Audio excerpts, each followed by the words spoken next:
안녕하세요 친구들. 오늘 바른 식생활 교육을 하게 된 정지은, 양소희 선생님입니다. 만나서 반가워요, 친구들. 여러분 수업에 앞서 오늘 퀴즈를 한번 내볼게요. 잘 맞춰보세요. 이 사진 속의 음식들은 무엇일까요? 평소에 우리가 즐겨 먹는 음식들이네요. 잡채, 비빔밥, 김치. 네, 맞습니다. 그럼 이 즐겨 먹는 음식들의 공통점은 무엇일까요? 다양한 식재료로 만들어졌어요. 언제 먹어도 질리지 않고 맛있는 음식. 한국 사람이라면 한 번쯤은 먹어봤을 음식. 바로 전통식품이라는 공통점이 있네요. 네, 맞습니다. 오늘은 친구들과 우리나라 전통 식품에 대해 알아보도록 하겠습니다.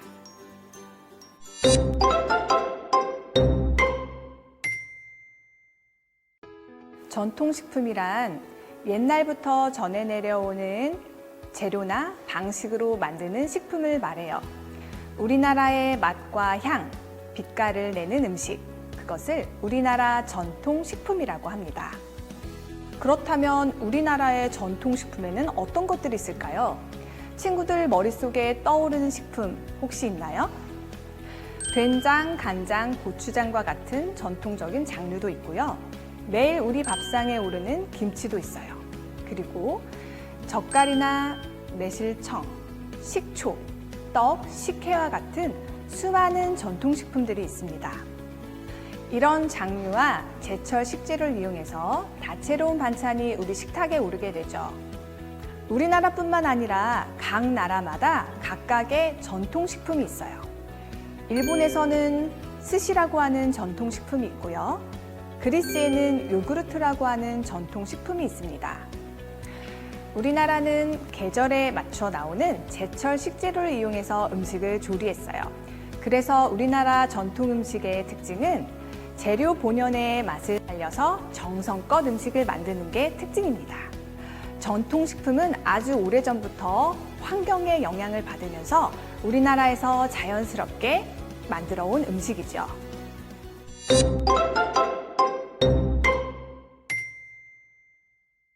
여러분, 그럼 선생님이 전통식품 고추장에 관련된 이야기를 해보려고 하는데요.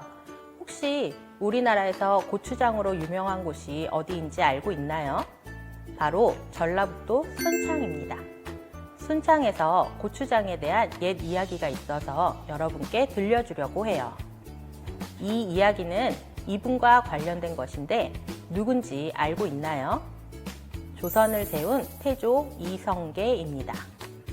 순창에 있는 만일사라는 절이 있는데 고려 말 무학대사가 이성계를 임금의 자리에 오르게 하려고 만일 동안 기도하였다는 데에서 절 이름의 유래가 되었다고 해요. 만일사에 있는 비석비문에 새겨져 내려오는 이야기예요. 고려 말 이성계가 군왕의 자리에 오르기 위해 무학대사로 하여금 팔도 명산에 제사를 올려 신에게 기도를 하고 있었어요. 마침 만일사에서 기도 중인 무학대사를 찾아서 이성계가 순창으로 오게 되었죠. 만일사로 가던 이성계는 배가 고파 근처 마을의 민가에 들어갔어요. 그런데 시골 농가에서는 갑자기 온 손님에게 내줄 것이 마땅히 없었죠. 하는 수 없이 농부는 자신들이 먹던 보리밥에 초시라는 것을 넣어 비벼주었어요. 이성계는 배가 고팠던 터라 초시 비빔밥을 아주 맛있게 먹었다고 합니다. 여기에서 말하는 초시가 오늘날의 고추장의 조상이에요. 후일 이성계는 조선을 건국하여 왕이 된 후에도 이 고추장 비빔밥의 맛을 잊을 수가 없었다고 해요. 그래서 순창의 고추장을 왕에게 진상품으로 올리라고 했다는 내용이 전해지고 있어요. 고추장은 오늘날 우리 식탁에 빠질 수 없는 전통 식품이 되었는데 먼 옛날에도 백성뿐만 아니라 태조 이성계도 즐겨 먹던 음식이었음을 알 수 있어요.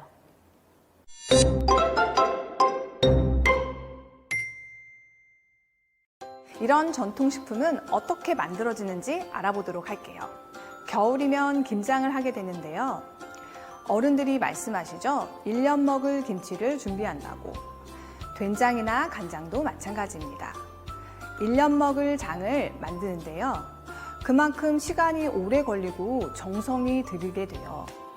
이 오랜 시간 동안 이 김치와 된장, 간장에서는 발효라고 하는 게 일어납니다. 우리나라 전통식품은 이렇게 발효라는 과정을 거쳐서 만들어집니다. 그럼 발효란 무엇일까요? 원래의 재료에 효모나 세균과 같은 미생물이 들어가서 시간의 흐름에 따라 분해되어 몸에 좋은 물질로 변하는 것을 발효라고 합니다.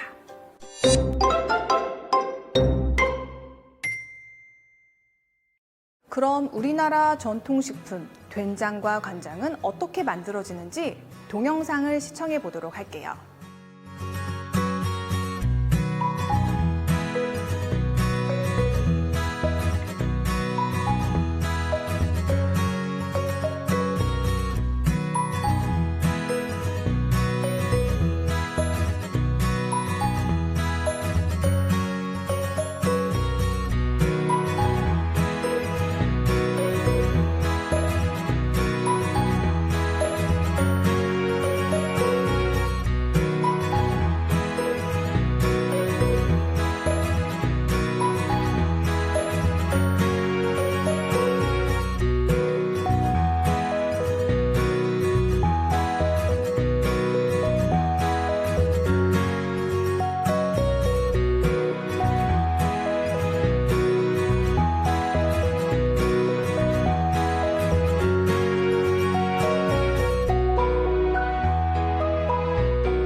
친구들, 동영상을 보니 어땠나요? 콩이 발효가 되어 메주가 되고 메주에 소금물을 넣어서 오랜 시간이 지나다 보니 메주는 된장으로 소금물은 간장이 되는 것을 보았죠. 평소에 여러분이 먹는 찌개나 반찬에 들어가는 양념인 이런 장류는 오랜 시간 정성을 들여 발효 과정을 거쳐서 만들어집니다.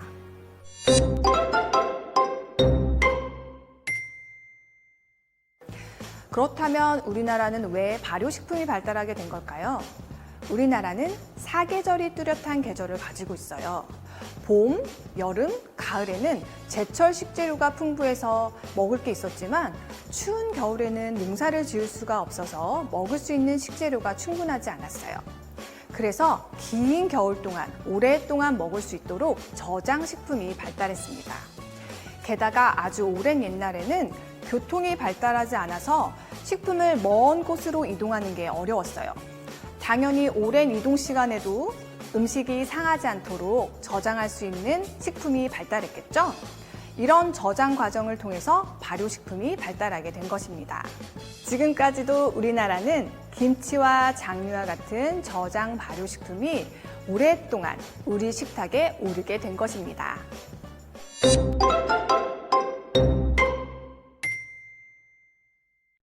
우리나라 전통식품은 발효식품의 특징도 가지고 있다는 것까지 알아봤는데요. 그럼 발효식품의 좋은 점을 알아볼까요?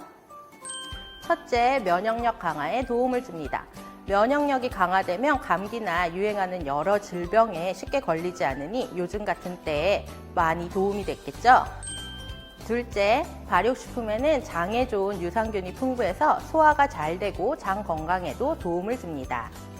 셋째, 암을 물리치는 항암 효과가 있다고 해요. 넷째, 음식의 맛과 향을 좋게 해서 더욱 맛있게 먹을 수 있게 하죠. 다섯째, 우리 몸의 영양소의 흡수를 돕는다고 해요. 우리 친구들이 건강할 수 있도록 돕는 성분이 발효식품에 많이 들어있답니다.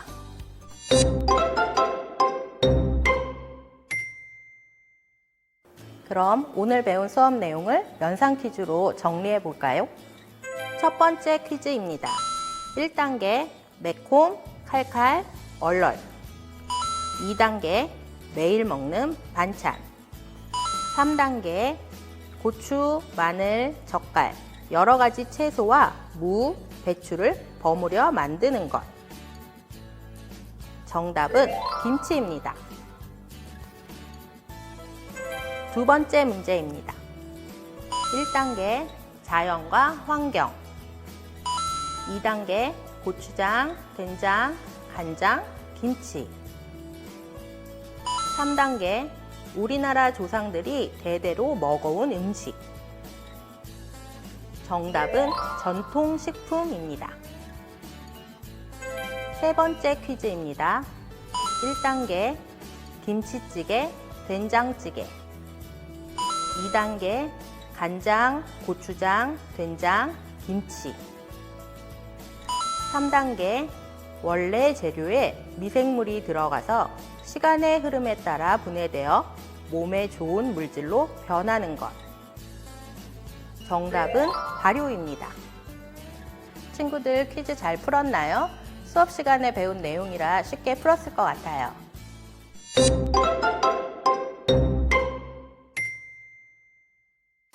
오늘은 친구들과 전통식품에 대해서 알아보았는데요.